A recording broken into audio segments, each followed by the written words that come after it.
Hello and welcome to another episode of Dawncast. I'm Dai Lee. Today we've got Tony Wu. Now, I don't know if many people know Tony. I'm sure you do. But Tony is the Jui-Jitsu champion. He's a Jui-Jitsu champion to finding his own company, Weploy, entrepreneur, and has transformed his fears of failing into a fearlessness, self-empowerment, and success. So, welcome. Thank you for joining us today, Tony. Thanks for having me. I really like that intro. Although, Jiu-Jitsu champion? Are you a Jiu-Jitsu? You love sports though. You love the kind of, keeping yourself fit. I love it. Jiu-Jitsu is definitely a big passion of mine. But I think I was a failed Jiu-Jitsu champion. That's what I am. But no, I love Jiu-Jitsu. I've been training for 9 years, and it's a big part of my life. But yeah. Yeah. So how's first of all, how are you in this COVID time? Personally, I've been really great. And I know it kind of almost, I feel a little bit guilty saying that. But towards the end of last year, I actually spent a lot of time investing on building my mental strength. I know we all go to the gym and work on our physical, or like our external strength, but a big, really important thing for me was also like mental and like just general mental health. So I'd been working on that last year, and then obviously COVID came along. So it was a really good real life test or practice. And so for me personally, it's been pretty good. Like, I mean, me and my partner, we live pretty isolated lives anyways. We love spending time at home. We love going for like walks in the bush and things like that. So the only thing that's different or changed for us is that we haven't been able to go to the gym or do jiu-jitsu from a personal life perspective. Although we do sometimes train at home. I actually bought a sauna behind me. Right. And I just said, look, if I can't go to the gym, I'll just bring the gym home to me. And just adapt. So personally, I've been really good. I think it's one of those things where, there's things that happen in life and sometimes it's really easy to get caught up with it. And for me, it was just really simple to just focus on what I can control, and what I can't, just let go and just make the best of the situation. I mean, it's not every day we get to kind of stay home and spend more time with our families, right? So that's right. Yeah, and building ourselves. And as you said, the mental health. I mean, so funny. I have also been working a lot on my mind, just training myself to, building the skill set to try and shift your mind, and prepare yourself for any kind of things that gets thrown at you. And then, of course, COVID came. My God, didn't we all have to kind of shift and change the way we work so quickly? And so can you tell us about how that impact Weploy, your startup, in that space of recruitment for frontline and back-end office work? How's that going? Yeah, I mean, we definitely got impacted, and it was, we definitely saw a period where we had less jobs coming through. Obviously, there was a big period where there was a lot of hiring freezes. There was a lot of uncertainty. So a lot of organizations were a bit scared to hire or didn't know what was going on, want to redeploy their own staff, those kind of things. So we did see a slight decline of jobs during that period, but we actually saw some really positive things come out of COVID, where we as a business really went back and asked ourselves what's important to us, and the values that we have, the vision and the mission we have. Like, is that just words on a wall, or is that something that we actually believe in? And so we, launched a few initiatives. We actually launched a few new products as well during the time. And it was really all centered around how can we create a fearless, empowered future of work. And so coming out of COVID, we actually got new product lines. I believe, the business is stronger than ever. I think everyone feels definitely like is working on it's almost like that passion or that fire is back. There was a period where we'd grown and we hadn't stopped and really thought about what type of company we were. And I think COVID really helped us, determine that. But as a startup, we're always preparing for the worst, right? Like as a startup, you never know whether you're going to have the lights on the next day. So that sort of side it's nothing new to us, if that makes sense. It's just when it happened, we had to figure out how do we adapt. So one of the, an example was one of the initiatives we launched was called WeployConnect. And WeployConnect was essentially a free online marketplace, which was to help displaced, people that had been stood down, made redundant or whatever, was to help connect them to employers all around Australia to find work for free, as in like we charge no fees on it. It was just a pure connection tool, leveraging our system and our technology. And we saw some people find amazing job opportunities through that. So those are things that really motivated the team to, internally see that this is really great. Like, how can we help? And it just got to a point where, to be honest, we kind of stopped thinking about, how do we make profit? It was just more about how do we get on top of this and how do we help? And through that, we were able to build a few products and then actually now monetize on a couple of products, which is great. That's fantastic. Now, I'd like, obviously, for us to explain to the audience who don't know much about Weploy, how it works and what it does. Yeah. So, I mean, Weploy, as everyone has known it, is essentially an online marketplace for contact center, customer service, and admin staff. So let's say a business needs to ramp up or flex up and hire 5 customer service people. Rather than picking up the phone and calling a recruitment agency, they can log on to an online portal and basically make their request. And we've got a pre-vetted community of people that are ready to go. They then get notified of the jobs. They obviously opt in, and then from there the client can select who they want to go hire, and we try to remove the unconscious bias element throughout it. So that's what Weploy has always been known for, and we do all that through technology. And coming out of COVID, we're actually looking at leveraging the technology that we have and selling that technology as an additional sort of product line to organizations and staffing agencies to leverage the technology we've built.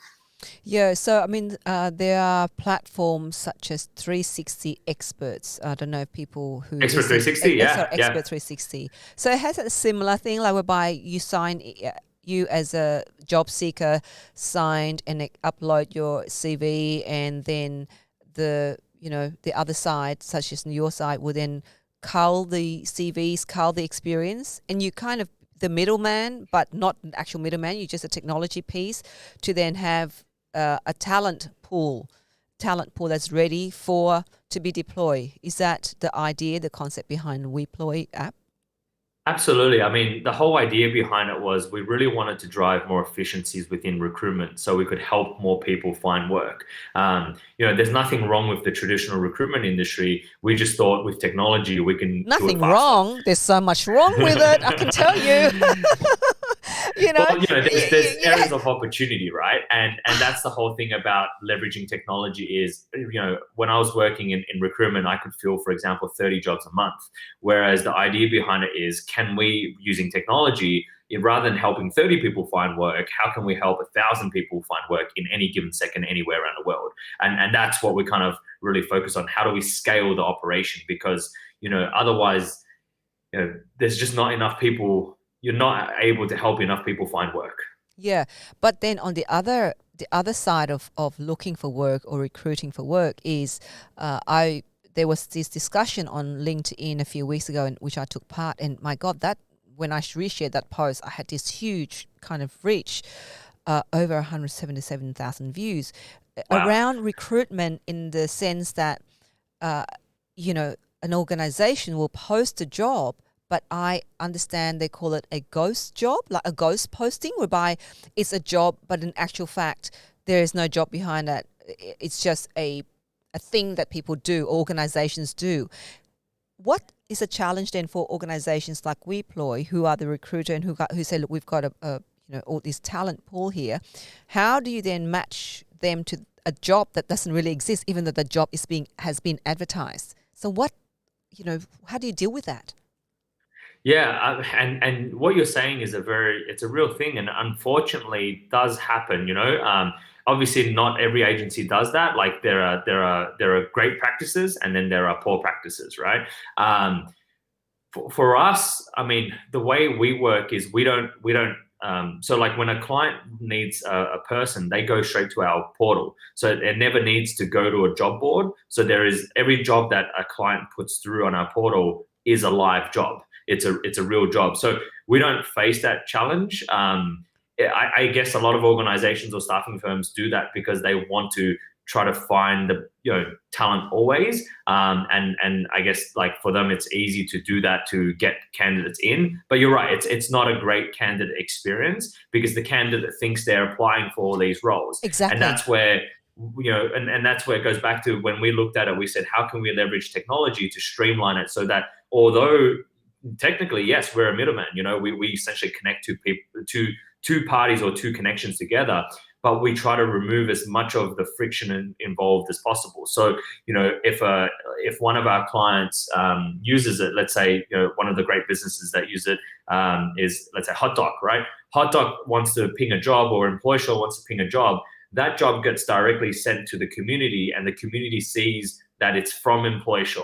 It doesn't say my client or this and that. It's a real job that, they could pick up the phone and call Employsure and say, hey, I got this, I saw this job notification, can I apply for it? But for us, it's just how do we make it simpler and that the candidate gets live and real jobs. So what are some of the organizations that have been using Weploy over the last few years in terms of your existence? Look, we work with a really wide range of organizations across Australia. So we work with startups, from, I mean, you can't call Hotdog a startup anymore, but yeah, startups altogether, all the way to large ASX businesses. So, companies like Mercedez-Benz, Volkswagen, Allianz Insurance, Employsure, Vic Super. We work with. For us, it doesn't really matter. We can work with small businesses. We can work with multi-international large businesses. It really doesn't matter for us. We'll service any customer. So, what made you, set up this business? What was it that really got you to think to shift, the whole recruitment model for jobs? Yeah, I mean, so the story is basically my partner and I, we were trekking through Everest at the time, and there was this little kid that ran up to me and he saw my camera and he's like, please take a photo. And I took a photo and he struck this really cool pose. And then afterwards I started speaking to him and he had a little scrapbook and I asked him, show me the pictures, blah, blah, blah. And I asked him, what do you want to be when you grow up? And he turned around and he said, oh, I want to be an artist. And it was something that really kind of stayed with me. And during the trek, I was speaking to my Sherpa and I asked him, I go, what's the likelihood of young Sergio becoming an artist when he grows up? And he turns around and goes, oh, look, it's going to be really unlikely. And he started giving me these reasons of why. And I was like, but couldn't he just, he can speak English, he's got internet. Why doesn't he just jump on a plane, go to America? Obviously, he's got to save up some cash, but go to America and start working. And then he gave me these reasons why it'd be so difficult for him to find work. His background, he comes from this land that no one knows about. Like, he essentially talked about a lot of like just all these reasons, from discrimination to lack of experience to all these things. And I remember at the time I was working in recruitment, and I asked myself, if Sergio's CV came across my desk, could I help him?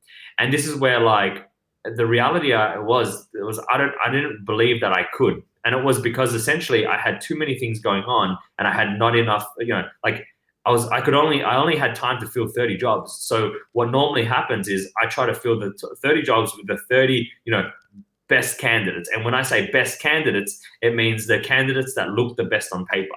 Yeah. And so someone like Sergio needs more work. They need more time to kind of like, it needs more effort, and I need to sell it to the client more. I need to explain why his transferable skills are good, all this kind of stuff.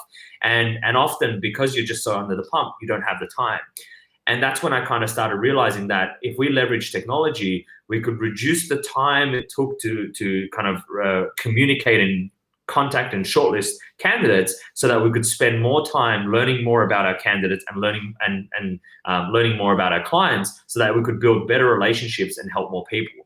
And that was the basis of it, was how do we create a fearless, empowered future of work where someone like Sergio is not scared to leave his place of living, travel across the world, and go to an unknown place and be able to find work. And that was the idea. So basically, my background was recruitment. My business partner, he was also in recruitment. And when I spoke to him and I got his thoughts, he was like, this is a no-brainer. Let's go ahead. And that's how we got started. And then we were able to bring our third founder on. He helped us raise capital. And then we got our first couple of customers on, which validated the whole idea.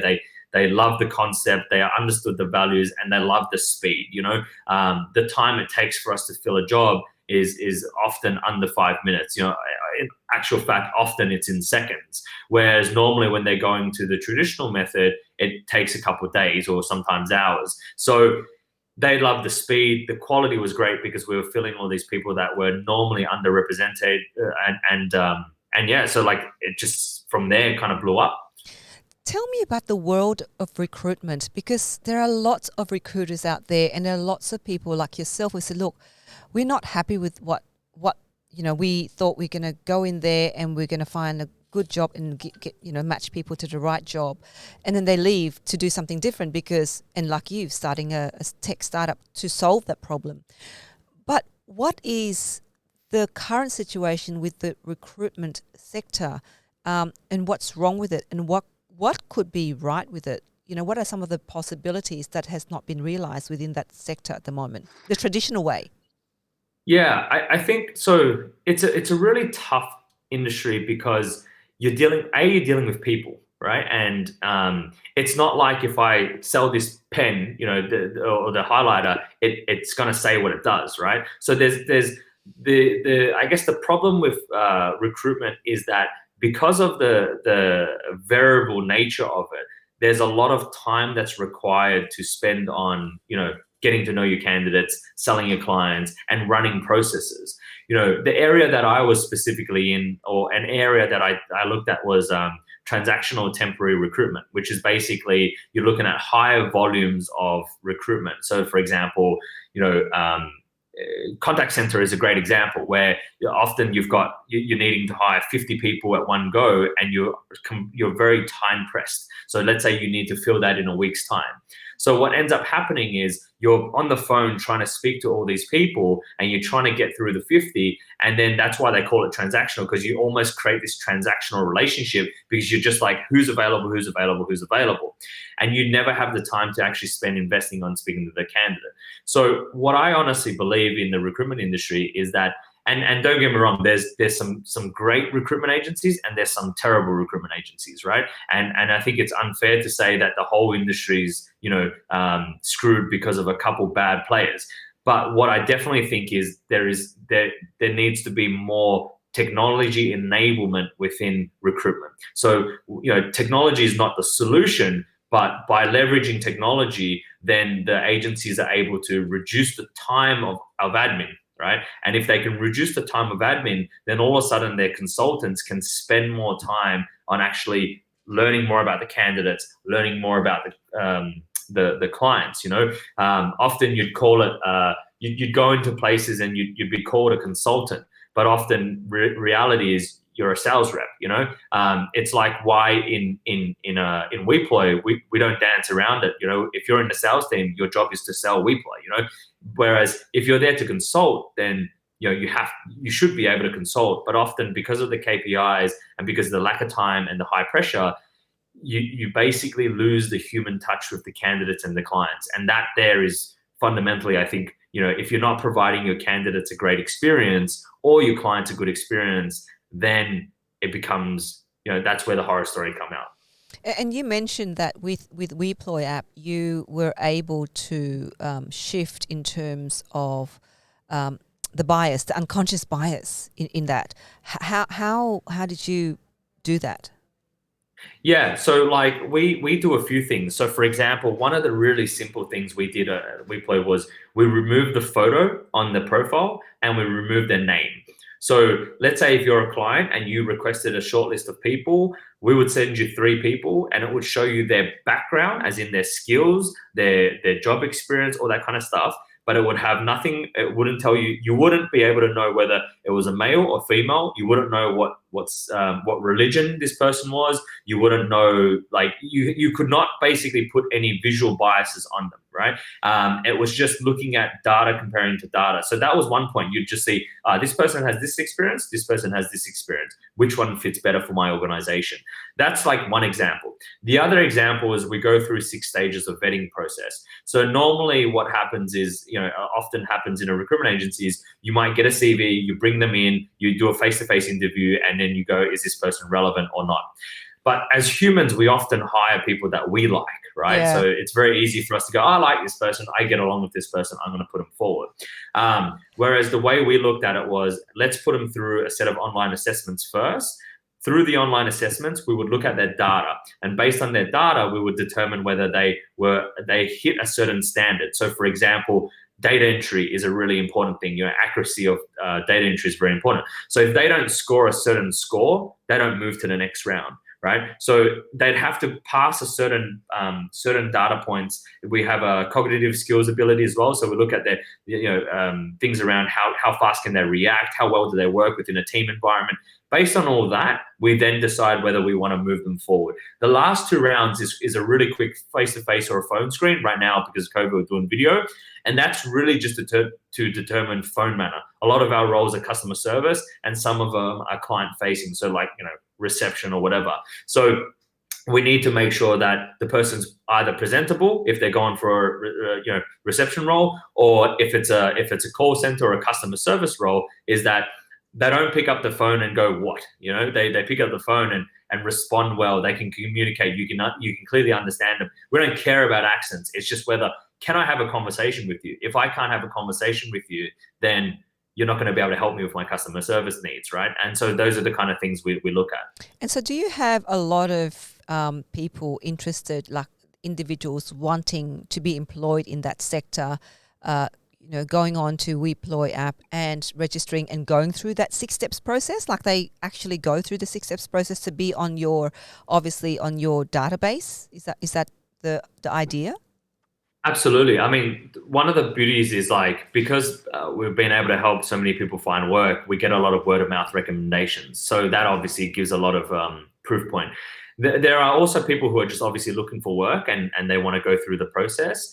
There is also another subsegment, which is, it's a bit unfortunate, but it's basically people who don't get looked at elsewhere. So an example might be, someone who is of color or a certain religion, or returning to work mums, where they've been looking after, they've been doing the hardest work in the world for 2 years, and then all of a sudden they want to come back and the world says, you don't have enough experience, I'm not going to put you on. So a lot of these people, they, when they go through traditional, they're not as successful, so they've come to our platform to try to get onto the platform, and so their willingness to go through is quite high. And we find, like for example, some of the returning work mums, or some of the best pieces of feedback, or the best stories we've had, or the people who have gone above and beyond where the client's gone, this person's incredible, have been of people that are basically underrepresented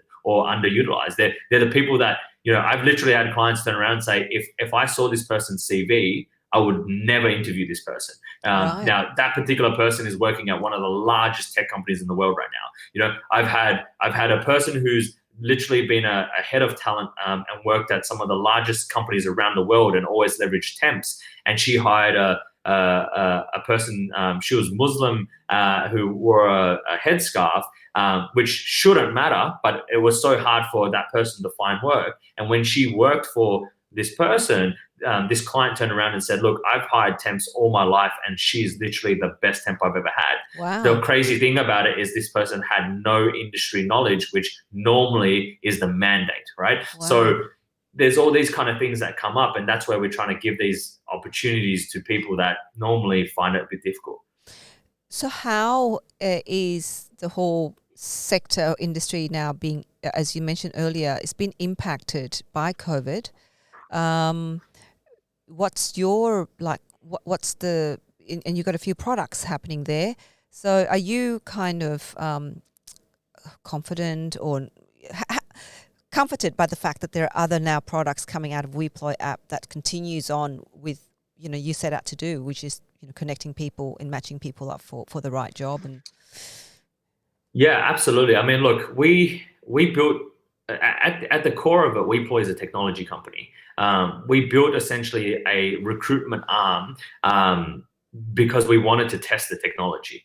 And the reality of it is we don't necessarily care how we do it. We just want to make sure we're constantly, like when we got into it, we wanted to simplify temporary recruitment, or we want to simplify recruitment in general. We wanted to be able to help people find work, whether that's us finding them work directly or it's us finding them work through them using our technology. It doesn't matter, right? It's whichever's going to achieve the goal. And so for us, it's not really about we're so fixated on it must be done this way. It's more about how do we solve this problem that is happening in the industry, and whatever's going to solve that problem the best. Well, that's what we want to do. And so yeah, I mean, it definitely comforts me that we've now got other product lines that are doing it, because sometimes, especially as a startup, you have to try different things, right? Because one thing might be growing really well, but then this other thing could be growing a lot faster, right? And doing a better job at it. So, if you don't try, you don't know. Yeah. So do you still see yourself as a startup? 100% we do. No, we 100% do. I mean, we're only 3 years old. It feels like you've been you've done a lot of work then in consideration. Like I feel like you've been around for ages. We have great people in the business, and I think that's what's really important, is that when we have great people in the business that are all aligned to this goal, people are able to do more, right? We're really focused on how can people achieve this goal with us, and so yeah, you're right. It's felt we will often call it like dog years, right? Yeah, that's right. But people don't realize that it takes on average 7 years before the startup becomes a successful business, right? So until we are in a status where we can feel that we've at least made a dent, we're still a startup, and the way we think and live, we've got to still act as a startup, which is always looking at what can we do to obviously achieve our goals, making sure that and also knowing that the lights, it's up to us to keep the lights on, right? It's up to us to continue fighting. We can't sit there and just go, oh, we've made it and we're a company now, and let's just sit back and reap the dividends. That there is I don't know, when that happens, I think I'll probably be doing something else. Have you always wanted to be in the tech space, like in what you're doing now? I mean, you said you were in recruitment, and so you've now part of a company founded based on using technology, but in the recruitment space. So has always been what you've wanted to do growing up? No, yes and no. I mean, I've always wanted to run my own business, and it's not necessarily run my own business, but I always wanted to make impactful businesses. So I've built some other businesses before that were all either mission driven or focused on a specific reason. It doesn't have to be tech. Some of the greatest businesses out there aren't based on tech. It just so happened that I'd also worked in tech myself, and I'd done a few tech related things. So it was the area that I'm really right now really interested in, but it wasn't something that I was like, it has to be this. I just feel that technology can drive scale, right? It's one of those things that if done right, technology can enable a really beautiful future of work or future world for all of us to live in. So, technology is purely the vehicle of us to achieve what we want to achieve, and that's why we're in tech. Mm-hmm. I mean, for the Dawncast audience, people know for me, Dawn is around inclusion and diversity, and I want to touch upon your upbringing and background. You're an ABC, aren't you? Yeah. For people who don't know what an ABC is, the Australian-born Chinese. Is that right? Correct. Yeah. And what does your parents think about you working not that professional work of either a doctor, a lawyer, an accountant? Do you get kind of, Every day, still to this day, they'll still be like, when are you going to be a doctor or a lawyer? Well, aren't you making money? True story is for the first 6 months of creating Weploy, I'd obviously quit my job. I was in a well-paying corporate job.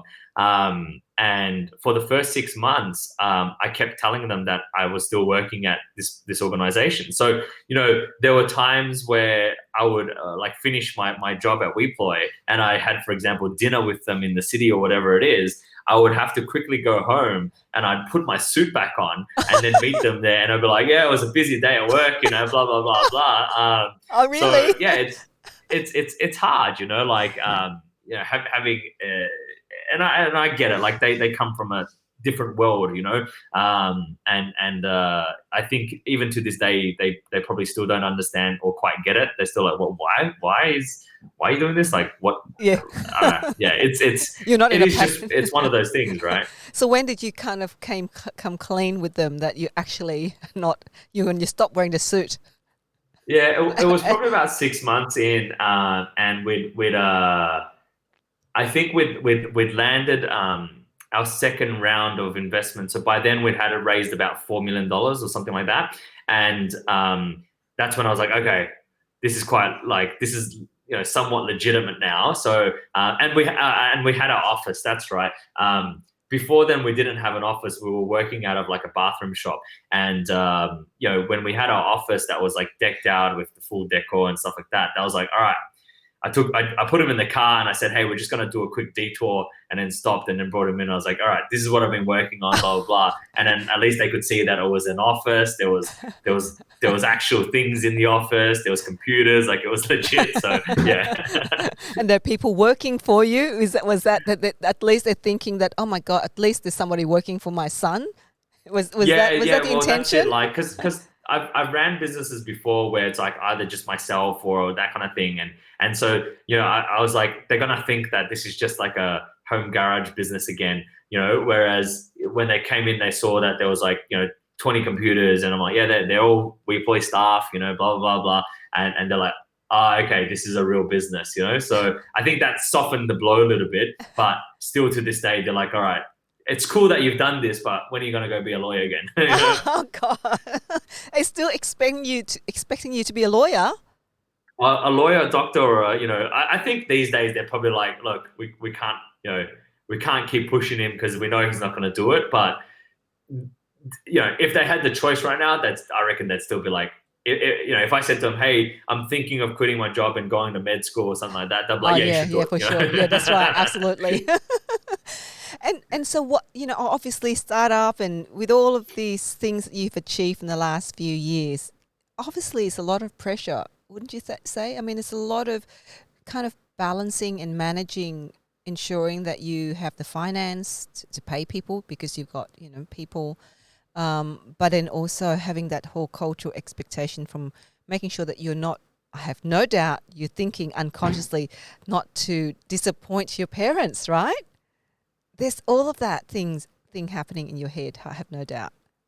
Yeah, I mean, you're right. Like, and anyone that's kind of similar, sort of that ethnicity or that, with that Asian background, or you got crazy Asian parents, would understand that pressure is real, right? And in many degrees, that pressure is what drives me, because it's almost like it's the ultimate guilt treatment, right? Or they make you feel guilty and all this kind of stuff, and you're like, oh, it's almost like I need to prove them wrong, right? I need to show them that the life that they sacrificed was worth it, and is worth it.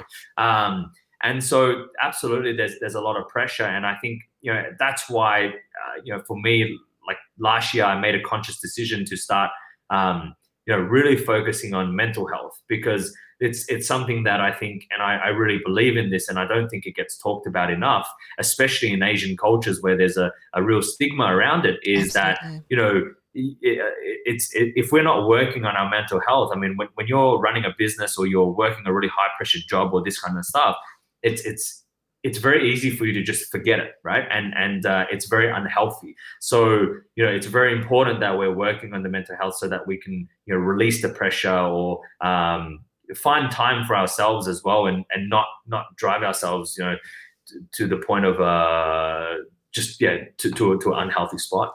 And what do you do? So realizing, well, first of all, what made you realize that? Obviously, it was pre-COVID, but what made you realize that, look, I need to look after my mental health and well-being? What was that triggered that for you to think about looking after that part of yourself? Yeah, I mean, so I started to realize, like, I was I'd put on, for example, a bit of weight. I'd basically gotten a bit unhealthy. And I've been training jiu-jitsu 8 years. I used to compete like very often, and lived like a healthy lifestyle. And so I think one day I realized that, I actually had and developed some health issues, and I was like, oh, this is a really big wake up call that I need to really look at. And I asked myself, am I living the life that I should be from a health perspective? And if I keep going down this route, am I going to be the best that I can? So am I going to be able to bring my best self to raise my family? Am I going to be able to be my best self to continue doing the things I love, such as building this business and all this kind of stuff? And, through the fear of not being able to do the things I love, or, be with the people I love and all that kind of stuff, that's when I went, no, you know what? I really need to make some serious changes in my life. I need to start making sure that I start eating better. I need to start prioritizing, health over certain things. I need to get back in the gym, and then that's where, like, I committed to meditation. So I downloaded an app, and I was like, all right, every day I'm just gonna do this. And then I, just started reading more and more, and honestly talking to people about it as well. And when I started talking to more people, I realized that, as a business owner, it can be often quite, like, lonely, or like you start to think about, like, you're by yourself and you're working long nights, Absolutely. You come to think 7 days a week, all that kind of stuff, right? Yes. So, like, I started to just talk to other peers, and they were like, yeah, no, I feel the same, or I did this, I do that. And I was like, wow, like, why isn't this easily read about? Why isn't this easily found? Like, why is it that I've always been taught that you've got to work and not sleep, And so that's when I just said, nah, screw this. We're going to change the way we live, Mm-hmm. And what kind of things, when you talk about mental health, what kind of things that you start? I mean, meditation, obviously, you go into the into gym more and eating, but what other things that you do around mental health that you believe, the audience should take on board and practice? Well, like, a big thing, especially during COVID, is a routine. Like, for me, I find, like, I listen to a lot of podcasts, and I listen to a lot of, like, I read a lot of books and things like that. But one of the people I listen to, I really like, his name is Jocko Willink, and he says discipline equals freedom, right? Which is basically, if you stay disciplined, you have the freedom to do what you want to do. So every day, for example, I go out for a walk. I know we're in COVID, right? And it's a tough situation, but put on the face mask, and I go for a walk, and I look at trees. I spend about at least 30 minutes to an hour just walking around this, like, looking at the tree, looking at the sky. Like, I might look like a really weirdo, but hey, I do that too. I look at the trees and the skies, and sometimes I'm thinking, I must be the only one that does this. Oh, hey, no, Tony. It's a really, because you just look at those things and you go, wow, like, that's a really unique tree, and I think that's a really important thing. Number two is I really prioritize my sleep now. So, I make sure that I get 8 hours of sleep. Back then I didn't care about sleep. To get 8 hours, it was a really big sort of shift. It meant that I had to start sleeping early. It means that before bed, like, I'd stop working, so that at a certain time I'd stop looking at my laptop. I started reading books just to start, like, trying to get myself to a more, like, calm, sleeping state. I bought an Aura ring, which is great. It's a sleep tracker, and it tracks that. So I look at these sort of things and just prioritize that. I've been for my my gut health and things like that, I've been intermittent fasting, and that's been really good. So trying to eat better and eat cleaner, COVID's presented some really great opportunities Oh, where yeah. I'm at home, right? So I've been cooking a lot. So me and my partner, we've been just cooking whatever, and like, you know, it doesn't have to always be good. On the weekend, I cooked or baked Portuguese tarts. Oh, But it's the whole thing about learning and learning new things and being challenged by new things is what keeps my mind healthy. Because if I just focus on one thing, you get really tunnel vision. So yes. if I'm able to start, like, you know, essentially flexing the different parts of my brain, it's overall it starts to get us to become stronger. So God, there's quite a few things. Yeah. yeah, Tony, you speak my language. I imagine my brain doing gymnastic. Like, so at times I'll be standing out when I'm really stressed. I just kind of close my eyes after looking at the trees and observing, telling myself that tree is not fighting as it's growing, or that plant is really, look, it's not struggling. So why are we struggling? Why am I struggling? That plant is not struggling.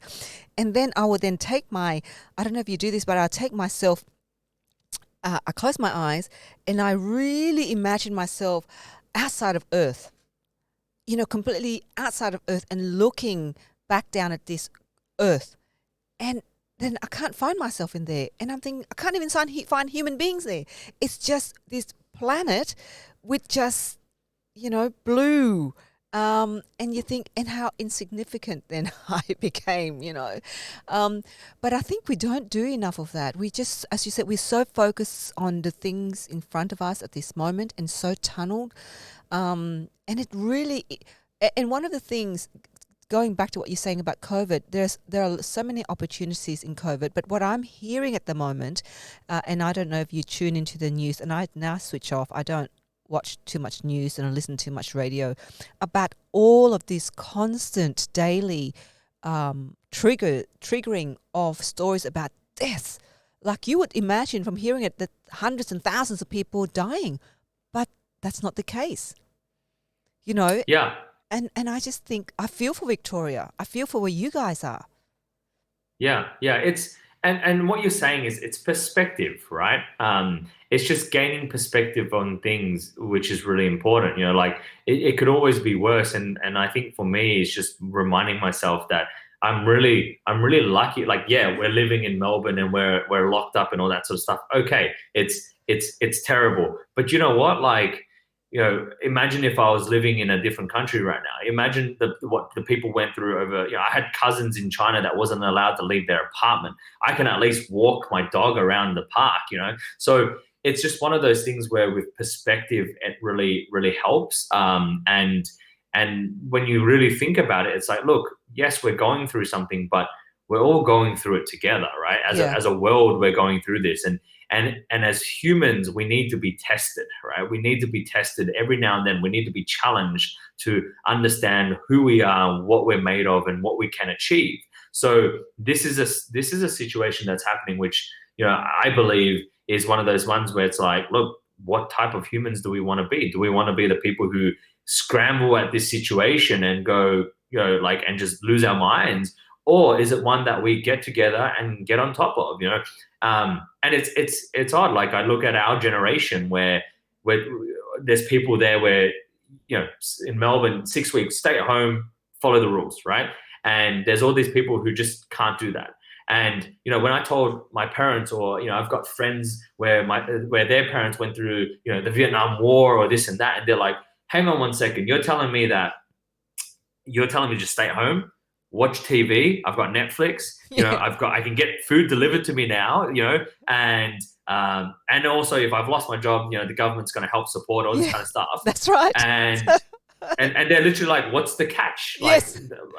What do I need to do here? Like, do I need to pay back this money? And it's like, no. You just need to follow the rules. Wear a mask if you need to go outside. Otherwise, stay home. Yeah. And there's people in my generation that can't do that. And that's where I'm like, look, as humans, we need to adapt. We need to understand that it's not just about us; it's about everything that's going around. We maybe we see a lot of younger people who go, but I'm not going to die, right? But what happens is, if more people get sick, then all of a sudden caseloads go up, and then all of a sudden businesses have to shut down, right? Like, what if that was your family business, right? So I think it's really important that people look at it from a perspective and not just from an insular, perspective. So what's next for you? What's going to happen? Are you waiting for COVID to, I mean, obviously you're still working. It hasn't stopped despite COVID. Weploy app is still chugging along, moving along. Yeah, I mean, look, my biggest focus right now is we obviously launched this new product. It's called Talent Tap, and it's looking really positive. So my biggest focus is just getting that into more hands of businesses, so staffing agencies and large organizations. And the beauty of it is because it's technology, and the great thing about COVID is it's taught people how to use like Zoom and Hangouts and things like that. So I'm selling into the US and the UK, and not having to jump on a plane and fly over there, which is beautiful. Like last year I was flying around so much that I just couldn't look at another airport. Now I get to stay at home, and do that. So yeah, for me, it's just making sure that as a business, we keep moving in the direction that we want to move towards, and keep chasing our vision. What's Talent Tap? You were talking about... It's the other product line. It's right. the other product line that we built. So we basically repackaged some of the technology we built that's more targeted towards, companies and staffing agencies. Right. Okay, then. So there's Talent Tap, and the other one is the WeployConnect. Yeah, so it all sits under Weploy as the Weploy umbrella, and then there's a separate business which is called Talent Tap now, and then there's obviously Weploy, which is what you've known, and then there's WeployConnect, which is the free platform that was out there, and that sits under Weploy. One last question: what do you think, for the future entrepreneurs, especially of your generation, what do you think they need to consider before starting their own business? Is the problem real? And I think, it's really focusing on, I think as entrepreneurs, it's very easy for us to go, let's build this, let's build this, let's build this, right? The one thing I've learned over my time is that if you've really got to make sure that, are you solving a problem? If you're able to solve a problem, then then the journey will be easier, not easy, but easier. But yeah, I think that's what it is. A lot of people have great ideas and just go, let's just do this. I think if you're really understanding the problem and you buy into the problem as well, you believe in the problem, then that's gonna help you grow. Like for us, there's been countless times where it would have been so easy to just go, throw the keys in, that's it, we're done, But because we really believe in the problem, we go, no, there's got to be a way to figure this out. There's got to be a way to figure this out. And I think that's a really important thing, because, building a startup isn't because you just want to make money. If you just want to make money, then you know what? Our parents are right. Go be a doctor, go be a lawyer, go be an investment banker, do all that kind of stuff. Go to work 9 to 5, earn money. Exactly. If you want to build a business, then really it's about like what's the problem that you're trying to solve, and is that problem something that you believe in? Because there's a lot of problems I face every day, and I go, we could do this, but it's not a problem that I care about, so I couldn't give my heart and soul to it. Last one, I know this last one. Do you think then diversity and inclusion is a real problem? Do you think? It is. I mean, like you look at what's going on around in the world, even just with COVID, the amount of hate crimes that were coming into Asian communities. You saw the Black Lives Matter sort of situations that are happening. I think there's still a massive problem around inclusion. I think a lot of people talk about it or look at it as a KPI, or say, look, this is what we do, so we're a diverse and inclusive company, or even just the way we teach our children and teach the people around us how to look at people. I think there's definitely still a problem. I saw this really amazing video of a little kid, really young, and the father showed a picture of yes, I remember. I saw that the African kid and the white child, right? And he goes, "What do you see?" He goes, "Two kids." Like he couldn't fathom it, right? Yeah. But we're taught to see a black kid and a white kid. That's right. And so I think that there is something that's really I don't think diversity and inclusion is something that we've solved yet. I don't think we're living on this planet as as humans yet. I think we're still living on this planet as you're this race and I'm this race and you're this race and I'm this race. And, you know, there's positives and there's pros and all that sort of stuff, but I still think we've got a long way to go. Well, on that note, thank you so much for your words of wisdom. Really appreciate your time. I don't know about wisdom, but well, it's all the meditation. I know it's great to have the conversation with you, but thank you so much, Tony, for your time. And make sure you keep well and stay safe. And if there's anything we can do to support what you guys are doing, let me know. I mean, we are bootstrapping ourselves. We are still building it. We're still building what we're doing over here. But great to connect again. So thank you very much for your time. No, my absolute pleasure. And I just want to say, I think everything, you and I have known each other before this, podcast or webcast. And I think I'm always very in awe and impressed with just the fight and the championing of what you're doing around, diversity and inclusion. So I think, whatever we can do to support and get behind it, I think it's a great cause. Thanks, Tony. The madness of it all. And that's it from me, Daily, here at Dawncast. Thanks for watching us, and that you've just been listening to Tony Wu, founder of Weploy app, thanking him for his time. So that's it from us. So do subscribe, press the bell button here, subscribe to our channel if you want to hear more stories like this, and also leave a comment below if you like to, make suggestions for other stories. So thank you, and looking forward to seeing you again. Bye. Stay safe. Bye.